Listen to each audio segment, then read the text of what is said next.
Chapter 1. Concerning the world and our love for it. Love not the world, neither the things that are in the world. 1 John chapter 2, verse 15. John was the beloved disciple of Christ, and he wrote this epistle to those who were dear to Christ. His great aim was to confirm them in the faith of Christ and to encourage them in holiness and love, as may appear in 1 John chapter 3, verse 23. This is his commandment, that we should believe on the name of his Son Jesus Christ and love one another as he gave us commandment. In the second chapter, verses 1 through 2, he lays down a remedy against the infirmities of weak Christians, that if any sinned, they had an advocate with the Father, Jesus Christ the righteous. And lest that should be abused, and men take liberty to sin, seeing there was such a remedy, he confronts them with keeping the commandments of the Lord in verses 3 through 6. This was a reminder that if they have any benefit by Christ, they will love Christ, and if they love Christ, they will keep the commands of Christ and walk as Christ walked. In verses 7 through 11, he instructs them in love, showing that it is both a new and an old commandment in diverse respects. And then he speaks particularly to little children in verse 12, to young men in verse 13, and to fathers in verse 14.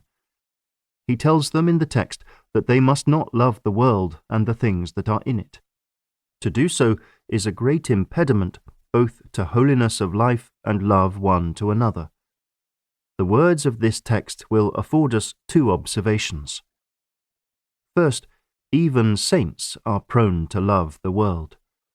There would not be a prohibition against loving the world unless we were naturally inclined to it. Yes, Christians are too apt to love the world and the things of the world. There is a great suitableness between the world and our corrupt hearts and natures.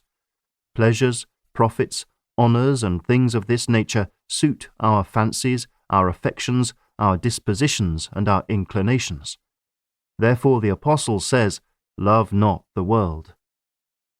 The second observation is that those who are in a state of grace, whether they are little children, young men or fathers, should not love the world. Love not the world, neither the things that are in the world. Having made these observations, I will endeavour to address these things: what is meant by the world and what it is to love it; some reasons why we should not love the world, chapter 2; some questions about how we relate to God's creation, chapter 3; some applications of the doctrine, chapter 4; further motives for not loving the world, chapter 5; directions for getting our hearts off the world, chapter 6. What the world means. There are three main ways to understand the word world. 1. World refers to the visible heavens and earth, with all the creatures in them, as they came from the hand of God.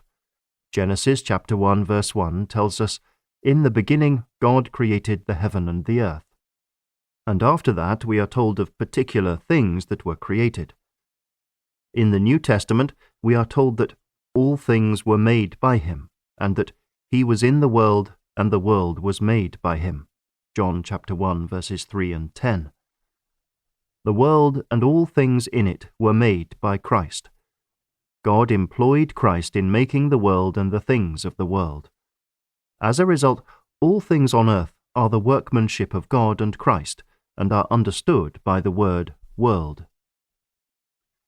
2. World means the customs, manners, worship, and fashions of the world.